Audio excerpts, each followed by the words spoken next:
ఆమె వెళ్ళిపోయాక తనకంటూ ప్రత్యేకంగా లోపలున్న గదిలోకి వెళ్ళాడు. ఆ గదిలో గాడ్రేజ్ బీరువాలున్నాయి. అందులో అతి ముఖ్యమైన కాగితాలున్న బీరువాలు 2. ఆ తర్వాత ఒక చిన్న బీరువాలో 2 విస్కీ బాటిల్సు, 4 గ్లాసులు. అది ప్రశాంత్ స్వంతానికి ఎక్కువగా వినియోగపడుతుంది. బీరువా తాళాలన్నీ అతని దగ్గరే భద్రంగా ఉన్నాయి. ఆ గదిలో ఉన్న సోఫాలో కూర్చుని కూజాలో చల్లటి నీళ్లతో 2 గ్లాసులు విస్కీ సేవించి తలుపులు తాళాలు వేసి బయటపడ్డాడు. అతనొచ్చేసరికి గ్లాస్కో చెరలో ముస్తాబై ఉంది బిందు. అతను తిన్నగా తన గదిలోకి వెళ్ళిపోయి డ్రెస్ మార్చుకుని అలాగే మంచం మీద పడుకున్నాడు. ఈవేళప్పుడు పడకేమిటి, లేవండి అంటూ దగ్గరకొచ్చిన బిందుకి కొద్దిగా వాసన వేసేసరికి ఏంటి తాగొచ్చారా అని ప్రశ్నించింది తీక్షణంగా. ప్రశాంత్ మాట్లాడలేదు. మీకేం పోయేకాలం, ఇల్లు ఒళ్ళు నాశనం చేయడం తప్ప ఏముందా తాగుళ్ళో? కాసేపు నోతలకు వెళ్ళు చిరాగ్గా అన్నాడు ప్రశాంత్. ఏం ఎందుకు వెళ్ళాలి? ఈరోజు తాగొచ్చారు, రేపు ఎవతనం వేసుకొస్తారు, మీకు సిగ్గుబిడియాలు లేవు? ఆ మాటకి చరుణ్ లేచాడు ప్రశాంత్. నాకు ఈ అలవాటుందని పెళ్లికి ముందే చెప్పాను. పెళ్లికి ముందే ఉంటే పెళ్ళయ్యాక మార్చుకోవాలి కోపంతో అరిచింది బిందు. నువ్వు అనవసరంగా అరిచి హైరాణ పడకు. అలవాట్లు మార్చడం అంత తేలిక కాదు. అసలు ఈ నెలలో జీతమంతా తెచ్చి నాకివ్వకుండా మీ సొంత పెత్తనం వెలిగించండి చెబుతాను. ఇకపై ఈ వ్యవహారాలు ఎలా సాగుతాయో చూస్తాను అంటూ జడ విసురుగా వెనక్కు వేసుకుని విసుగుసా వెళ్ళిపోయింది బిందు. ఈ బోడి బెదిరింపులకేంలే అనుకున్నాడు మనసులో. 8:30కి గదిలోంచి బయటకొచ్చాడు ప్రశాంత్. అప్పటికి బిందు భోజనం చేసేసి హాయిగా పడుకుని వీక్లీ చదువుకుంటోంది. ప్రశాంత్ లేచి భోజనం పెట్టడానికి బిందు వస్తుందేమో అనుకున్నాడు. కాని బిందు ఏనా తక్కువ తింది. అతను లేవడం చూసి కూడా, అతను అన్నం తినలేదని తెలిసి కూడా మంచం మీద నుంచి 1/2 సెంటీమీటర్ కూడా కదల్లేదు. అది గమనించాడు ప్రశాంత్. కోపం ఉప్పెన్లా వచ్చినా నిగరించుకుని తనే అన్నం పెట్టుకుని తిని యువతలకొచ్చాడు. వచ్చి కాసేపు తన గదిలో ఏదో ఇంగ్లీషు నవల చదువుకుంటూ రాత్రి 11 దాకా గడిపి మంచం మీద వాలాడు. బిందు అతన్ని పలకరించనూ లేదు, దగ్గరకు రానూ లేదు. ప్రశాంత్ కూడా మాట్లాడకుండానే నిద్రపోయాడు. తెల్లారి 7 దాకా బిందు లేవలేదు. ప్రశాంత్ లేచి పని మనిషికి ఫ్లాస్క్ ఇచ్చి పంపి కాఫీ తెప్పించుకున్నాడు. పని మనిషి చేత చన్నీళ్లు పెట్టించుకుని స్నానం చేసి ఆఫీసుకు వెళ్ళిపోయాడు. ఈ మనిషికి ఎంత పొగరు! చేసిన తప్పుకు క్షమార్పణ చెప్పుకుని తనని ప్రసన్నురాల్ని చేసుకోక పట్నట్టు పోతాడా అంటూ సెగలు పొగలు పోయింది బిందు. వెంటనే కాగితం కలం తీసుకుని, నాన్నకు మీ ఎల్లుండొచ్చి మందలించవలసింది, తాగి వస్తున్నారింటికి, ఈ ఉత్తరం అందిన వెంటనే బయలుదేరి రావాల్సింది, మీ కుమార్తె బిందు అని తండ్రికి లెటర్ రాసి కవర్లో పెట్టి పని మనిషి చేత పోస్ట్ చేయించి అప్పుడు స్థిమితపడింది బిందు. చిత్ర వచ్చినా విష్ చేయలేదు. ప్రశాంత్ అది గమనించి వచ్చిన ఉత్తరాలు చూసుకోవడంలో నిమగ్నమయ్యాడు. అందులో తండ్రి రాసిన కార్డుంది. చిరంజీవి ప్రశాంత్కి, మీ నాన్న ఐశ్వర్యాభివృద్ధిగా దీవించి రాయినది. అమ్మాయి నువ్వు క్షేమంగా ఉన్నారని తలుస్తాను. నువ్వు ఉద్యోగంలో చేరాక ఇంతవరకు ఒక్క 10 రూపాయలు కూడా పంపలేదు.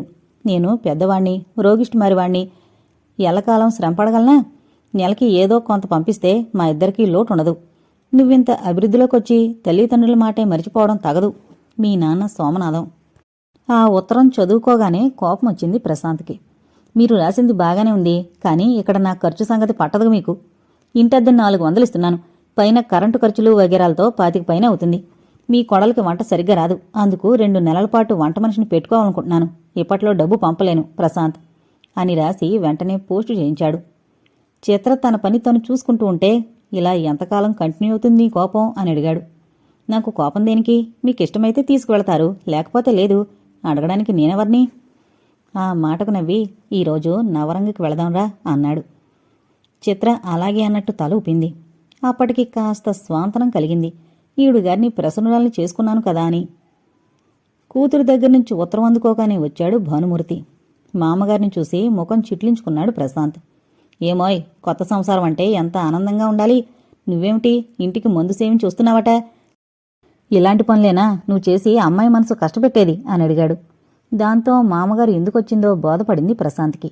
నేను ముందే చెప్పాను నాకు అలవాటుందని. ఏంటయ్యా తడవకు ఆ మాట ఒకటి అంటూ ఉంటావు. ఇకపై ఇలాంటి వేషాలు వేస్తే ఊరుకునేది లేదు. తీక్షణంగా అన్న మామగారిని అంతకంటే క్రోధారుణ నేత్రాలతో చూసి బయటకు వెళ్ళిపోయాడు ప్రశాంత్. ఆ పూటుండి భోజనం చేసి రాత్రికి వెళ్ళిపోయాడు భానుమూర్తి. ఆ రోజు ఒక పెగ్గు విస్కీ సేవించి తిన్నగా చిత్రింటికి బయలుదేరాడు ప్రశాంత్. అతన్ని చూసి ఒకంత ఆశ్చర్యపడకపోలేదు చిత్ర. చిత్ర, నువ్వెందుకు నాకు దూరంగా ఉంటున్నావు అని ప్రశ్నించాడు ఆమె మీద చేతులు వేస్తూ. చిత్ర నవ్వి, మీరు దూరంగా ఉంటే మంచిదేమో అంది. సింగనాదం కదూ, నువ్వు దూరమైతే నేను భరించలేను అంటూ మరింత మత్తుగా లాక్కున్నాడు. చిత్రకి ఏమండానికి తోచలేదు. రాత్రి 10:30 వరకు ఆమె దగ్గరే గడిపి అప్పుడు ఇల్లు చేరుకున్నాడు. ఎంత ఆలస్యమైందేం, సినిమాకు వెళ్లారా అని గుమ్మంలోనే భద్రకాళ్లా విరుచుకుపడింది బిందు. ఎక్కడికో చచ్చాన్లే అంటూ గదిలోకి వెళ్ళిపోయాడు. మీకున్నంత అహంకారం ఎవరికీ ఉండదు కసిగాని మంచం చేరుకుంది బిందు. భోజనానికి రమ్మని బిందు పిలవనూ లేదు, తింటాను పెట్టమని ప్రశాంత్ అడగనూ లేదు. ఆఫీసు పని మీద హైదరాబాద్ వెళ్లి వారం రోజుల తర్వాత వస్తున్నాడు ప్రశాంత్. ఆ రిజర్వేషన్ కంపార్ట్మెంట్లో ఉన్నది 4. బండి కదలబోతుండగా ఆదరాబాదరా సూట్ కేసుతో తటాలన ఆ కంపార్ట్మెంట్లోకి వచ్చింది ఒక అమ్మాయి. కిటికీలోంచి బయటకు చూస్తున్న ప్రశాంత్ సూట్ కేసు శబ్దం విని తిరిగి చూశాడు. చూసిన అతని చూపు అలాగే ఆమె మీద నిలిచిపోయింది. అతనివే కాదు, అక్కడున్న అందరి చూపులు ఆమె మీద నిలిచాయి. పచ్చగా బంగారు తీగలా మెరిసిపోతుందామె. చంపకు చారెడు కళ్ళు, సంపెంగ పువ్వు లాంటి నాసిక, సగం వరకు అల్లి వంకీ తిప్పిన జడ, నుదుట గుండ్రని కుంకుమబొట్టు, ఆకుపచ్చ రంగు వెంకటగిరి జరీ చీర, అదే రంగు జాకెట్. అందమంతా మోసబోసిన ప్రత్యేక శ్రద్ధతో విధాత మలిచిన ఆ అద్భుత సౌందర్యరాశిని చూసి ఇంత అందమైన అమ్మాయిలు కూడా ఉన్నారా అన్నంత ఆశ్చర్యంగా చూశాడు ప్రశాంత్. అందరి దృష్టి తన మీదే పడ్డం గమనించి ఇబ్బందిగా చూసింది ఆ అమ్మాయి. అది గమనించి తన చూపు మరల్చుకున్నాడు. ఆ కంపార్ట్మెంట్లో తనొక్కతే ఆడపిల్ల కావడం చూసి బిరుగ్గా కూర్చుందామె. అది కూడా గమనించాడు ప్రశాంత్. సూట్ కేసు తెరిచి అందులోంచి పుస్తకం తీసి చదువుకోసాగింది ఆ అమ్మాయి.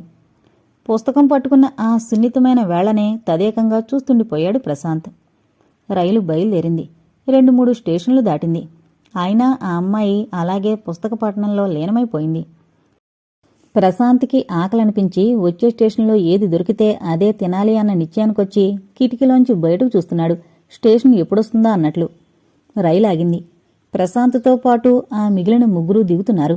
దిగబోయిన ప్రశాంత్ వెనక్కొచ్చి, చూడండి మిస్, మీరేమన్నా తీసుకుంటారా అని ప్రశ్నించాడు. ఆ యువతి ఉలికిపడి చూసింది. నో థ్యాంక్స్ ముక్తసరిగాని మళ్లీ పుస్తకంలో తలదూర్చింది. వెరీ స్ట్రిక్ట్ అనుకుంటూ కిందకి దిగాడు. అతనొస్తూ డజను అరటిపళ్ళు తీసుకునొచ్చాడు. మేమంతా ఏదో గడ్డి కాస్త తినే వచ్చాం. మీరిలా కాలే కడుపుతా ఉండడం ఏం బాగలేదు. కనీసం 4 అరటిపళ్ళన్నా తీసుకోండి అంటూ ముందు పెట్టిన ప్రశాంత్ చొరవకు ముచ్చెమట్లు పోసినట్లయిందామెకు. నాకు ఆకల్లేదండి అంది మెల్లగా. పర్వాలేదు, ఈ రైలు దిగిపోయాక మీరెవరో నేనెవరో ఆ మాత్రానికి ఎంత భయపడతారు దేనికి నవ్వుతూ అడిగాడు. ఆమె బెత్తరపోయి చూసింది. ఇతనెవరో ఆవులిస్తే పేగులు లెక్కబెట్టేటట్టున్నాడు అనుకుంది మనసులో. అయినా ఆ పళ్ళు తినలేదు, పక్కనుంచింది. ప్రశాంత్ మళ్లీ రెట్టించకుండా తను పుస్తకం తీసి చదువుకోసాగాడు. పుస్తకంలో మునిగిన ప్రశాంత్ గాని ఆ అమ్మాయి గాని మిగిలిన వారు ఎప్పుడు దిగిపోయారో గమనించలేదు. పుస్తకం పూర్తి చేసి తామిద్దరే ఉండడం గమనించి ఉలిక్కిపడిందామె. ప్రశాంత్ కూడా పుస్తకం మడిచి సూట్ కేసులో పడేశాడు. మీరింతకీ అవి తినలేదన్నమాట నవ్వుతూ అడిగాడు. ఆకలి లేదన్నా కదూ అంటూ తల వంచుకుని జవాబిచ్చింది. మీరెక్కడికి వెళతారు కుతూహలంగా అడిగాడు ప్రశాంత్. విజయవాడ జవాబిచ్చింది తల వంచుకునే. నేను విజయవాడే. అక్కడ మీ బంధువులెవరన్నా ఉన్నారా? లేదు, నేను ఒక ఉద్యోగానికి ఇంటర్వ్యూకి వెళుతున్నాను పమిట కొంగు మెలిబెట్టుకుంటూ జవాబిచ్చింది. అలాగా, మరి మీ పేరు తెలుసుకోవచ్చా? మాళవిక. వెరీ స్వీట్ నేమ్ అనుకొని మీరేం చదివారు? బిఏ పాస్ అయ్యాను, టైపు షార్ట్ హ్యాండు పాస్ అయ్యాను, బుక్ కీపింగ్ వగేరాలన్నీ నేర్చుకున్నాను. అలాగా, చాలా సంతోషం. మరి ఏ కంపెనీకి ఇంటర్వ్యూకి వెళుతున్నారు ఉత్కంఠగా అడిగాడు. చెప్పిందామె. ఒక క్షణం ఆమెనే తదేకంగా చూసి, మీరు సెలెక్ట్ అవ్వాలనే కోరుకుంటున్నాను అన్నాడు నవ్వుతూ. ఆ మాటకి కలవ పువ్వులా వికసించింది మాళవిక ముఖం. మెనీ థ్యాంక్స్ అంది చిరునవ్వు నవ్వుతూ. మరి నా పేరు మీరడగలేదు, అయినా చెబుతున్నాను, నా పేరు ప్రశాంత్ అన్నాడు మందహాసం చేస్తూ. అలాగా, చాలా సంతోషం అని జవాబిచ్చి ఊరుకుంది. ఇకనైనా తినండి. తింటానులేండి అంటూ పక్కనే ఉన్న స్టీల్ క్యాన్ చిన్నది విప్పి పై మూత నిండా పులిహోర, ఒక కాగితంలో 2 లడ్డూలు పెట్టి, మీకు అభ్యంతరం లేకపోతే ఇవి తీసుకోండి అంటూ అతని పక్కనుంచింది. నవ్వుతూ చూశాడు ఆమెకేసి. మీరంటే ఇప్పటిదాకా బ్రతిమాలించుకున్నారు. ఆడపిల్ల గనుక అది అందమేననుకోండి, కాని నేను వద్దని మొహమాటంగా చెప్పినా మీరు బ్రతిమాలరు. అంచేత తీసుకుంటాను అంటూ అందుకున్నాడు. మాళవిక ముఖం వికసించింది. స్వీటు చాలా బాగుందనుకుంటే మీ పులిహార ఇంకా బాగుంది అన్నాడు మెచ్చుకుంటూ. అయితే ఇంకొంచెం తినండి అంటూ అతని ప్లేట్లో వేసింది. ఆ ఆప్యాయతకి అతని మనసు జల్లుమంది. మీరే చేశారా అని అడిగాడు. అవును. అయితే మీకు వంట బాగా వచ్చన్నమాట. రాకుండా ఎలా ఉంటుంది? మేము మధ్యతరగతి కుటుంబీకులం. సామాన్యంగా ఏ పని రాకుండా ఉండదు నాలాంటి అమ్మాయికి అంది నవ్వుతూ. మీ ఉద్యోగం మీదనే మీ వాళ్ళు ఆధారపడ్డారా? ప్రస్తుతానికి అంతే. నాకు 2 అక్కయ్యలు, 1 తమ్ముడు. మా నాన్నగారు రిటైర్ అయి ఏడాదయింది అంది బాధగా. ఆమె కేసి సానుభూతిగా చూశాడు ప్రశాంత్. మీది హైదరాబాదా? కాదు, మా అక్కయ్య గారింటికి వెళ్ళాను హైదరాబాదు. మా బావగారిక్కడ ఉద్యోగం. నాకు విజయవాడలో ఇంటర్వ్యూకి పిలిచినట్టు నాన్నగారు వైరిస్తే వెంటనే బయలుదేరి వెళ్తున్నాను. రేపే ఇంటర్వ్యూ అంది ఎటో చూస్తూ. అతను తినడం పూర్తి చేశాడు.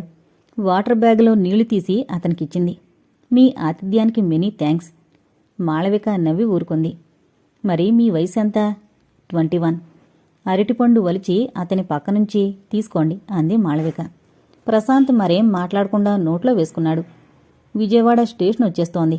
తనవన్నీ చక్కగా సర్దుకుంది మాళవిక. ప్రశాంత్ కూడా తనవన్నీ సరిచేసుకున్నాడు.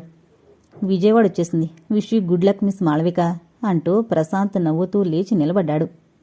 మెనీ మెనీ థ్యాంక్స్ అంది మాళవిక చేతులు జోడించి నమస్కరిస్తూ.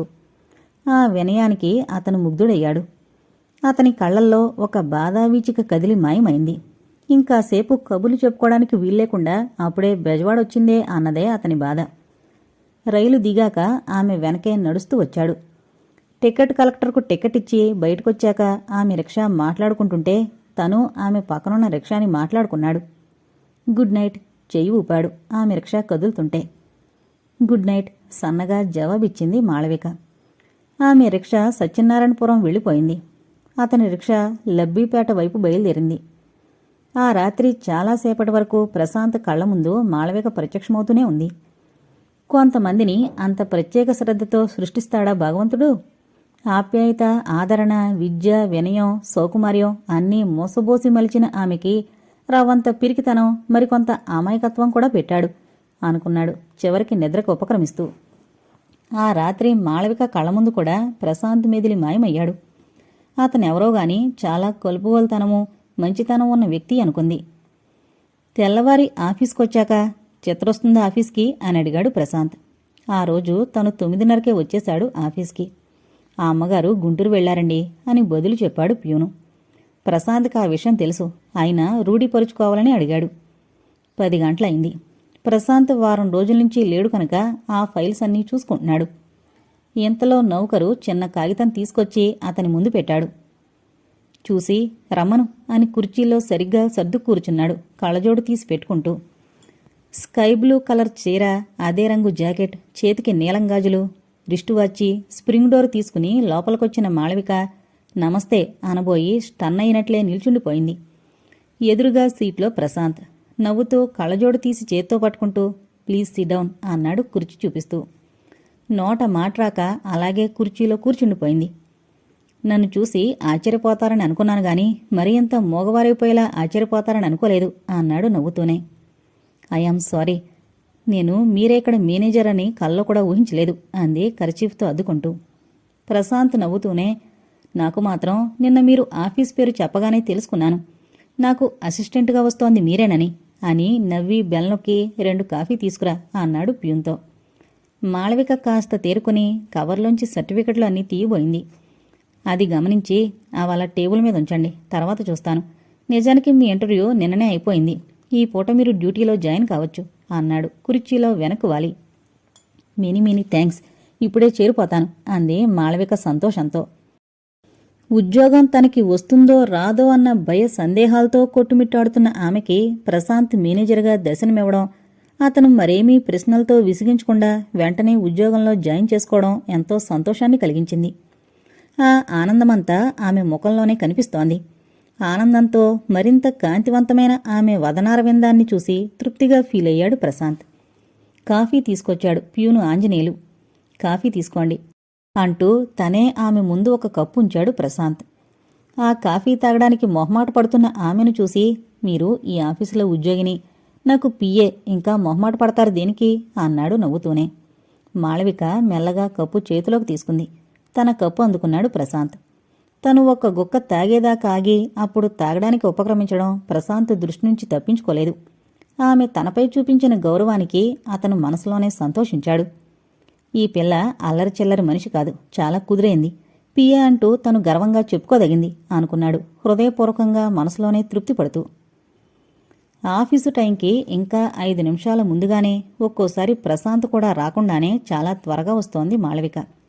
అతను వచ్చిన రోజే ఆమె ఏమేం పనులు చెయ్యాలో ఎలా చెయ్యాలో ఒక్కసారి వివరించాడు, అంతే. ఆ రోజు నుంచి మళ్లీ తను చెప్పాల్సిన పని లేకుండా అంతా ఆమె చూసుకుంటోంది. తగినంత ఖాళీ ఏర్పడింది ప్రశాంత్కి. కేవలం సంతకం పెట్టి జీతం పుచ్చుకోవడమే అతని పని. ఉదయం 10:30కి చిత్ర ఊడిపడింది. తిన్నగా ఆమె అతని గదిలోకొచ్చింది. వస్తూనే ఆమె దృష్టి కిటికీకి పక్కగా టేబుల్ చైర్ వేసుకుని పనిచేసుకుంటున్న మాళవిక మీద పడింది. ఎవరా అమ్మాయి అని అడిగింది చిత్ర. కొత్తగా నా పిఏగా అపాయింట్ అయింది అని జవాబిచ్చాడు ప్రశాంత్. చిత్ర కాగితాలు తీసుకొచ్చిన మాళవికనే పరీక్షగా చూసింది. ఈవిడ నా పిఏ మిస్ మాళవికాదేవి అంటూ పరిచయం చేస్తున్న ప్రశాంత్ మాటలకి తేరుకుంది చిత్ర. నమస్తే అంది మాళవిక చిన్నగా. ఈమె ఇక్కడ టైపిస్టుగా ఉండి గుంటూరు బదిలీ వెళ్ళింది, పేరు చిత్ర అంటూ మాళవికకి చెప్పాడు. మౌనంగా నమస్కరించింది చిత్ర.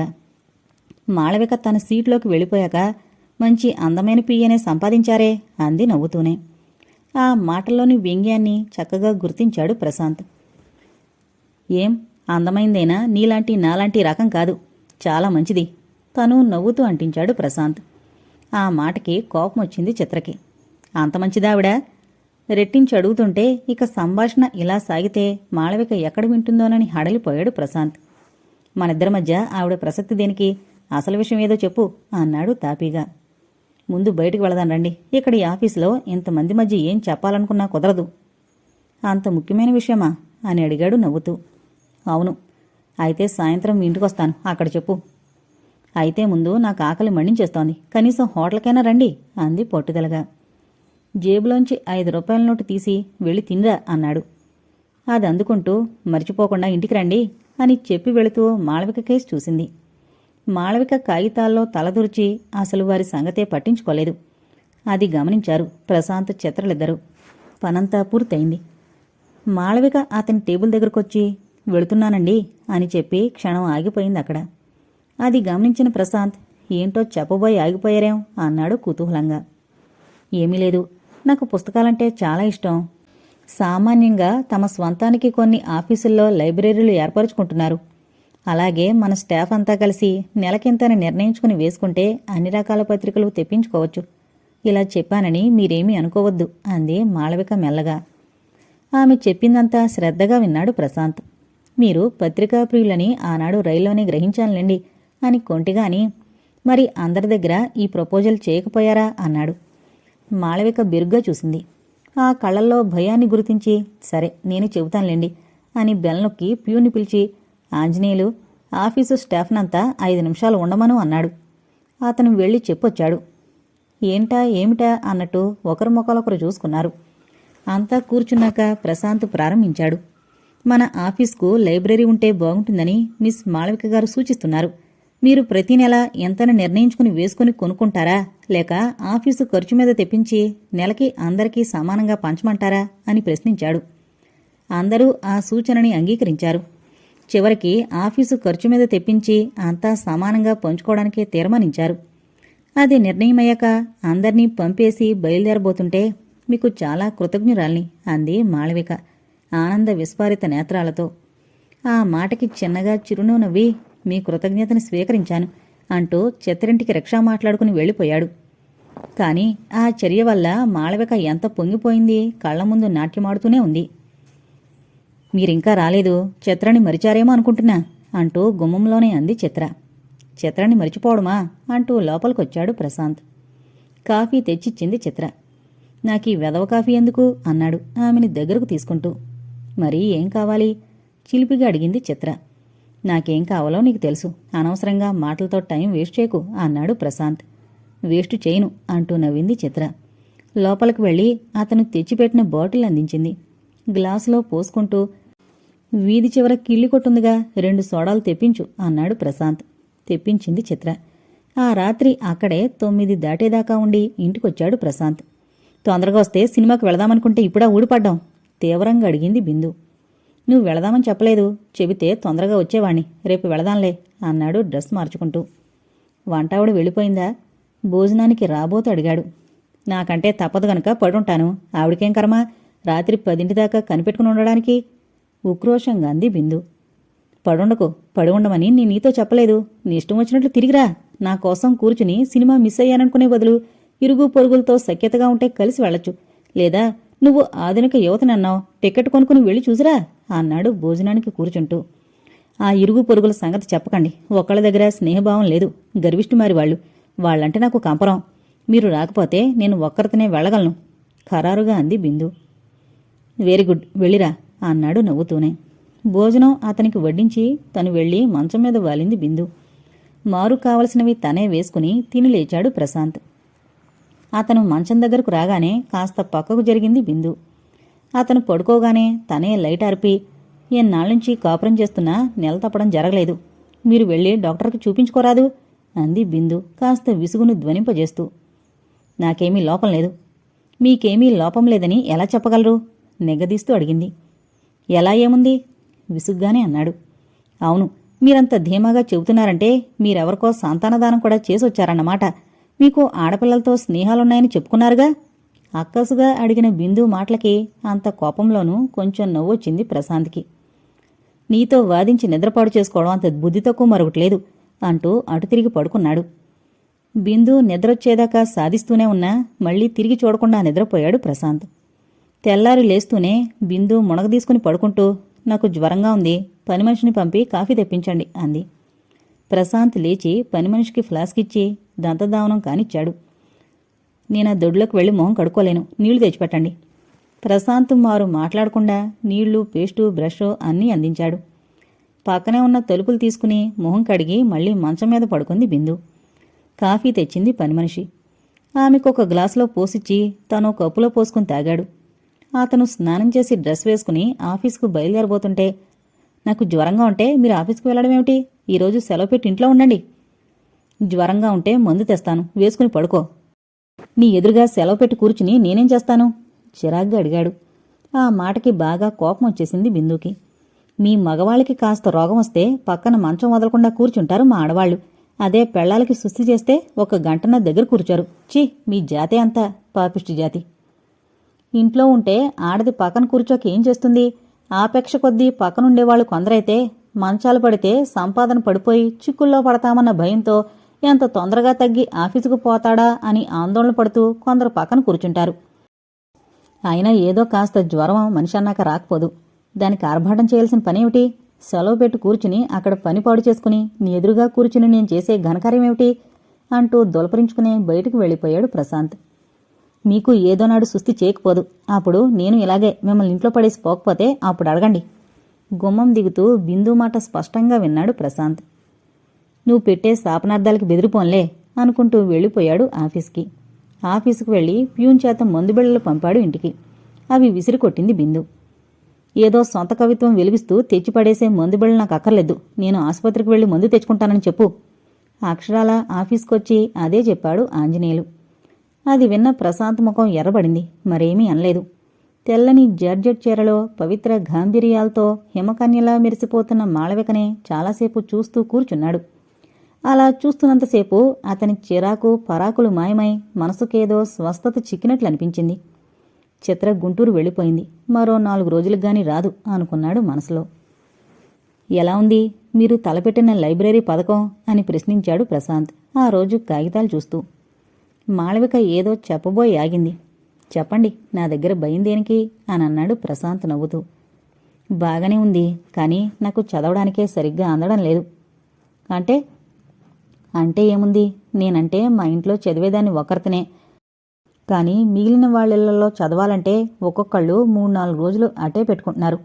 వాళ్ళందరూ చదివి వచ్చేసరికి 3 వారాలు గడిస్తే గాని ఏ వీక్లీ నాకు అందడం లేదు. అయితే ఒక పని చేయండి, సింగిల్గా చదివేవారు ముందు చదివేసి పెట్టండి, ఆ తర్వాతనే మిగిలినవారు అన్నాడు ప్రశాంత్. సింగిల్గా చదివేదాన్ని బహుశా ఈ ఆఫీసులో నేను ఒక్కరితోనే ఉంటాను. ఆ మాట నిజమే, ముందు మీరే చదివి మిగిలిన వారికి ఇవ్వండి అన్నాడు ప్రశాంత్. కానీ 3-4 రోజులు తనే స్వయంగా చూశాడు.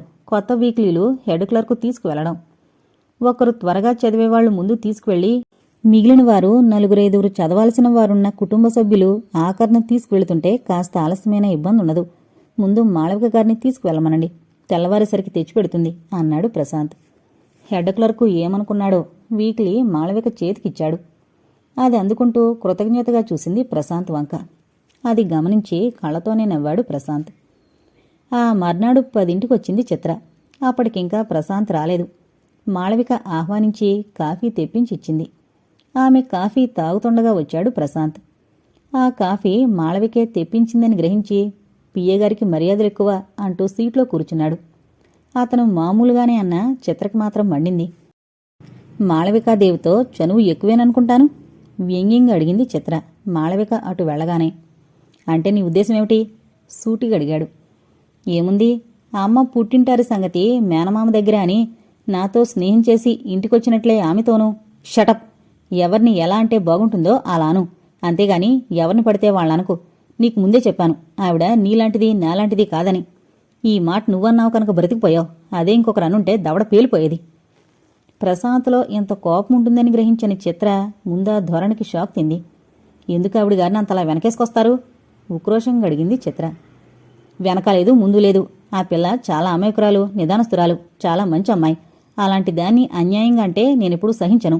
ఇకపై ఆవిడ ప్రసక్తి మనిద్దరి మధ్య తీసుకురాకు తీక్షణంగా అన్నాడు ప్రశాంత్. చిత్ర మనసులోనే సెగలు పొగలు పోయినా సరే ఆవిడ గోల నాకెందుకు గాని ముందు రండి నాతో. వస్తాన్నాడు అంటూ ఆమె వెనకే బయలుదేరి వెళ్ళిపోయాడు గాని మాళవిక ముఖం కేసి చూడలేదు. అలా వెళ్లిన అతను సాయంత్రానికి వచ్చేసరికి అన్ని పనులు తనే చేసింది మాళవిక. ఆమె కేసి కృతజ్ఞతగా చూశాడు ప్రశాంత్. ఆ మర్నాడు ఆమె 10 నిమిషాలు ఆలస్యంగా వచ్చింది ఆఫీస్కి. ఏమిటివాళ అంటూ ఏదో అనబోయిన ప్రశాంత్ కళ్ళు మాళవికని చూస్తూ అట్టే ఉండిపోయాయి. తలంటుకుని వదులుగా అల్లుకున్న జడ, ఆ జడలో కనకాంబరం మురువం కలిపి కట్టుకున్న పెద్ద దండ, విశాల నేత్రద్వయాన్ని మరింత విశాలం చేస్తూ సన్నగా దిద్దుకున్న కాటుక రేఖ, నుదుట గుండ్రని కుంకుమ, గులాబీ రంగు జరి పట్టుచీర. అప్పుడే పాలకడల్లో ఆవిర్భవించే శ్రీ మహాలక్ష్మిలా కళకళ్లాడిపోతుంటే అతని మనసు లై తప్పింది. ఎంత అందం! చూస్తున్న కొద్దీ మైమరిపించే అందాల బొమ్మ అనుకున్నాడు మనసులో. నాకీరోజు సెలవు కావాలి అంది మెల్లగా సెలవు చిట్టి ఇస్తూ.